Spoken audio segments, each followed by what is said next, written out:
Hello दोस्तों, स्वागत है आप सभी का बिहार समाचार में। दोस्तों चलिए बिहार के तमाम 15 बड़ी खबरों के बारे में इस वीडियो में जानते हैं।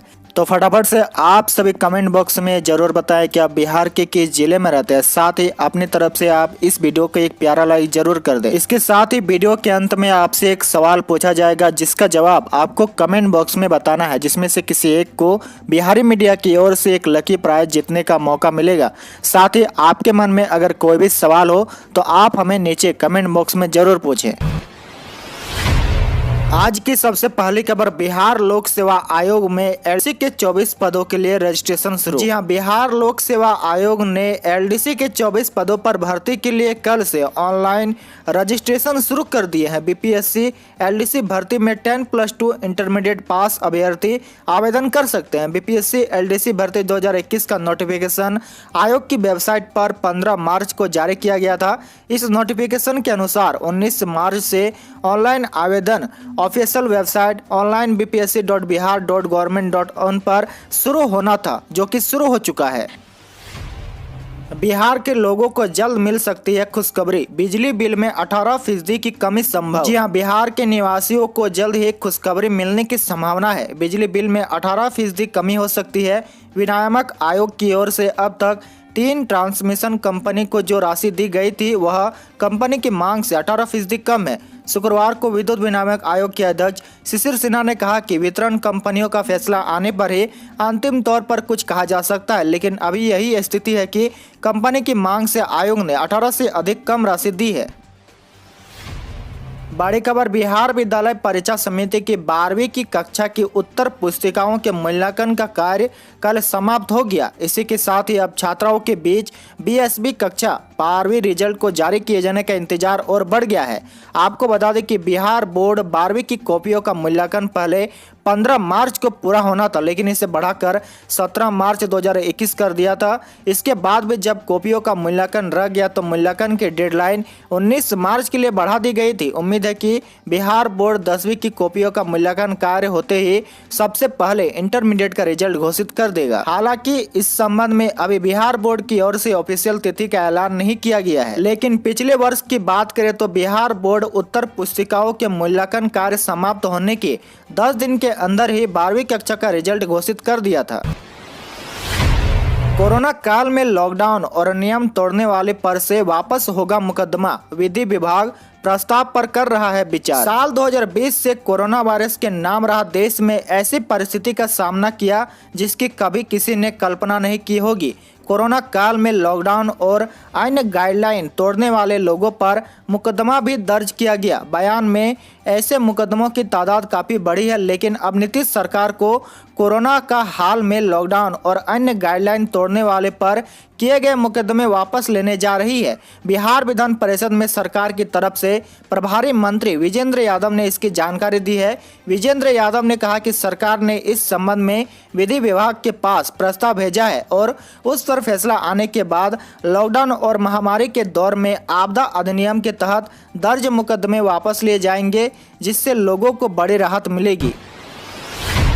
अगली बड़ी खबर, बेगूसराय में कोरोना ने दी फिर से दस्तक, एक ही परिवार के 5 लोग मिले कोरोना पॉजिटिव। जी बिहार के बेगूसराय में कोरोना ने एक बार फिर से दस्तक दिया है। कोरोना महामारी की आशंका से लोग काफ़ी भयभीत है। हालांकि इससे निपटने के लिए जिला प्रशासन पूरी तरह से तैयार है। बताया जा रहा है कि विश्वनाथ नगर में एक ही परिवार के 5 लोग कोरोना पॉजिटिव मिलने के बाद बेगूसराय जिला प्रशासन ने इलाके को बैरिकेडिंग कर माइक्रो कंटेनमेंट जोन घोषित कर दिया है। इस इलाके में आने लोगों के प्रवेश को रोका गया है, वहीं इसे लेकर कई सावधानियां बरती जा रही है। एक ही परिवार के 5 लोगों के कोरोना पॉजिटिव मिलने से इलाके के लोग में भी दहशत का माहौल है, जिनसे कोरोना गाइडलाइन का पालन करने की अपील जिला प्रशासन की टीम ने की है।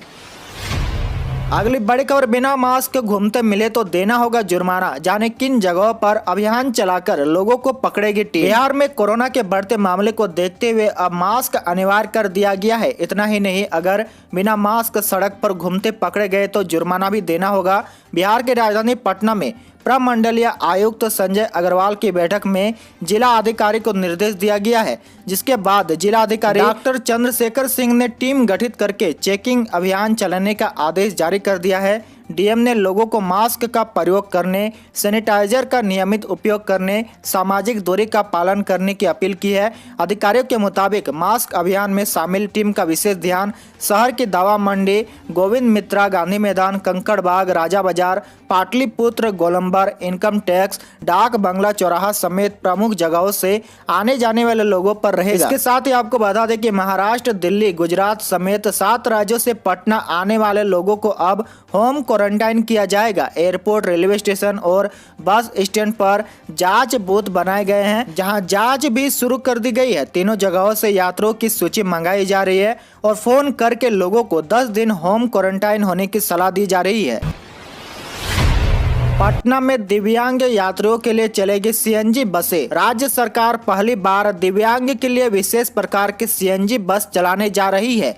इसकी शुरुआत जल्द ही बिहार के शहरों की सड़कों पर की जाएगी। इस परियोजना को पूरा करने के लिए परिवहन विभाग ने 20 सीएनजी विकलांग अनुकूल बसें खरीदने के लिए सेंटर्स जैम पोर्टल पर बोली शुरू की है। सभी बसों के विपरीत इन बसों पर यात्रियों के लिए 3 दरवाजे होंगे, एक आगे, एक बीच में और एक पीछे, जिनमें से एक दरवाजे को हाइड्रोलिक लिफ्ट के साथ लगाया जाएगा, जिससे दिव्यांग यात्रियों को बस से उतरना और चढ़ना आसान हो जाएगा।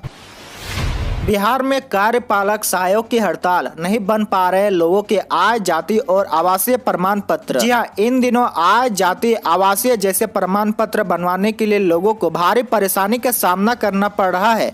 इसके लिए अंचल और अनुमंडल कार्यालय का लोग चक्कर लगा रहे हैं, लेकिन वहां जाकर पता चल रहा है कि इसके लिए बने आरटीपीएस काउंटर बंद पड़े हैं। बंद इसीलिए हैं क्योंकि इन काउंटर पर काम करने वाले कार्यपालक सहायक बिहार राज्य कार्यपालक सेवा संघ की अपील पर पिछले 15 मार्च से हड़ताल पर चले गए हैं। इससे इन कार्यालय की कामकाज बुरी तरह से प्रभावित हुआ है। इससे सबसे ज्यादा युवा परेशान है। किसी को नौकरी के आवेदन तो किसी को आगे की पढ़ाई के लिए इन प्रमाण पत्र की जरूरत है, लेकिन हड़ताल के कारण ये बन नहीं पा रहे हैं। महिला आरक्षण को लेकर नीतीश सरकार का बड़ा फैसला। अब आरक्षित कोटे में केवल बिहार के महिलाओं की होगी बहाली। सरकारी नौकरी में महिला आरक्षण को लेकर नीतीश सरकार ने बड़ा फैसला किया है। बिहार में आरक्षित कोटे के तहत महिलाओं की जितनी संख्या में नियुक्ति होनी है, उसमें केवल बिहार की महिलाओं को ही हिस्सेदारी मिलेगी। महिलाओं के लिए आरक्षित नौकरी लगभग 60% तक हो चुकी है। शेष 40% को गैर आरक्षित वर्ग के रिक्त कहा जाता है। इसके अंतर्गत मेरिट के आधार पर राज्य एवं राज्य के बाहर के महिलाओं के लिए आरक्षण खुला रखा गया है। सरकार ने बिहार विधानसभा में एक ध्यानाकर्षण के जवाब में इस बात की जानकारी दी है। विधानसभा में आनंद शंकर सिंह समेत कांग्रेस के अन्य विधायकों ने इस मामले को लेकर सरकार से ध्यानाकर्षण के जरिए सवाल पूछा था। अगली बड़ी खबर, भोजपुरी पर सदन में भिड़त, अष्टम अनुसूची में शामिल कराने के लिए अड़ गए प्रेमचंद्र मिश्रा। बिहार विधान परिषद में कल भोजपुरी का मामला लंबे अरसे तक गुंजता रहा। संविधान के अष्टम अनुसूची में भोजपुरी को शामिल किए जाने की मांग को लेकर कांग्रेस के एमएलसी प्रेमचंद्र मिश्रा ने गैर सरकारी संकल्प लिया था। प्रेमचंद्र मिश्रा ने सदन में गैर सरकारी संकल्प के जरिए यह मांग रखी कि राज्य सरकार एवं अनुसूची में भोजपुरी को शामिल किए जाने के लिए कब प्रस्ताव भेजे हैं। इसके जवाब में मंत्री विजेंद्र यादव ने कहा कि 2006 में ही भेजा जा चुका है, जिसके बाद प्रेमचंद्र मिश्रा ने इस प्रस्ताव पर रिमाइंडर भेजे जाने की मांग की है। उन्होंने कहा कि केंद्र में भी एनडीए गठबंधन की सरकार है और बिहार सरकार की तरफ से अगर यह प्रस्ताव भेजा गया तो भोजपुरी के साथ भेदभाव क्यों हो रहा है। प्रेमचंद्र मिश्रा के सवाल पर सदन में जवाब देते हुए मंत्री विजेंद्र यादव ने कहा कि जब तक पहले के भेजे प्रस्ताव पर कोई निर्णय नहीं हो जाता, तब तक राज्य सरकार दूसरा प्रस्ताव नहीं भेज सकती है। विधान परिषद की एक भी सीट न मिलने पर छलका जीतनराम मांझी का। बिहार के पूर्व मुख्यमंत्री एवं हिंदुस्तान आवाम मोर्चा के अध्यक्ष जीतनराम मांझी ने कहा कि राज्यपाल कोटे के तहत विधान परिषद की एक भी सीट नहीं दिए जाने से थोड़ी निराशा तो हुई, परंतु किसी तरह का कोई शिकवा शिकायत नहीं है।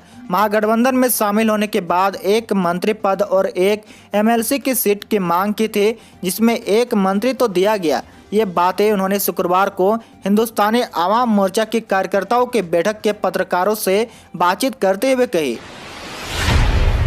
अगली बड़ी खबर, नीतीश सरकार के दागी मंत्रियों की लिस्ट लेकर विधानसभा पहुंचे तेजस्वी, स्पीकर को सौंपे सबूत। जी हां, बिहार के नेता प्रतिपक्ष तेजस्वी यादव शुक्रवार को नीतीश सरकार के दागी मंत्रियों का सबूत लेकर विधानसभा पहुंचे।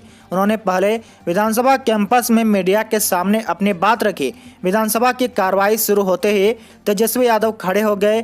प्रश्नकाल शुरू होते ही उन्होंने कहा कि महोदय, हम सबूत लेकर आए हैं। नेता प्रतिपक्ष ने कहा कि हम सबूत लेकर आए हैं क्योंकि आसन की तरफ से कहा गया था कि मंत्रियों पर आरोप लगाने के पहले सबूत लेकर आइए।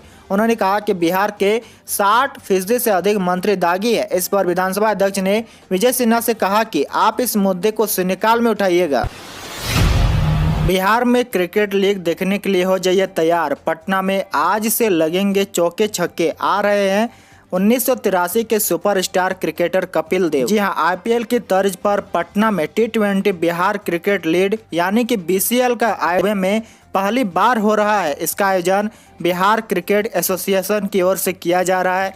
यह टूर्नामेंट 20 मार्च से 26 मार्च तक चलेगा। 1983 के सुपरस्टार क्रिकेटर व भारत के पूर्व कप्तान कपिल देव भी टूर्नामेंट में मौजूद रहेंगे। पटना के राजवंशी नगर स्थित ऊर्जा स्टेडियम में सारे मैच फ्लड लाइट में खेले जाएंगे। बता दें कि 3 दिन पहले ट्रॉफी का अनावरण किया गया था। आपकी जानकारी के लिए बता दें कि डेली 2 मैच खेले जाएंगे। लीग का पहला मुकाबला दोपहर 2 बजे से तथा दूसरा मुकाबला शाम 6 बजे से होगा। साथ ही आपको बता दें कि इसका लाइव प्रसारण global sports channel euro sports पर होगा। हर टीम के लिए एक मेंटर होंगे जो इंटरनेशनल स्तर के क्रिकेटर होंगे। इन मेंटर में वेंकट प्रसाद, जनत जयसूर्या, तिलक रतन दिलशान, RP सिंह और डैनी मॉरिसन है। इनके होटल में खिलाड़ियों के साथ रहने से बिहार के युवा क्रिकेटरों का उत्साह बढ़ेगा। आपको बता दें कि 20 मार्च यानी आज दोपहर 2 बजे से अंगिका एवेंजर्स बनाम पटना पायलट्स का मैच होगा और दूसरा मैच शाम 6 बजे से दरभंगा डायमंड्स बनाम भागलपुर बुल्स का होगा। और अंत की बड़ी खबर, जल्द आ सकता है बिहार कांस्टेबल भर्ती का रिजल्ट। 11,880 पदों के लिए हुई थी परीक्षा। जी हां, बिहार में कांस्टेबल के 11,880 पदों के लिए भर्ती परीक्षा का परिणाम इस महीने के अंत तक घोषित किया जा सकता है। इन पदों के लिए विज्ञापन 2019 में निकाला गया था, जबकि लिखित परीक्षा 2020 के जनवरी और मार्च में कराई गई थी। जानकारी मिली है कि भर्ती प्रक्रिया अब पूरी हो गई है। केंद्रीय चयन परिषद सिपाही भर्ती परिणाम घोषित करने की अंतिम तैयारी कर रहा है।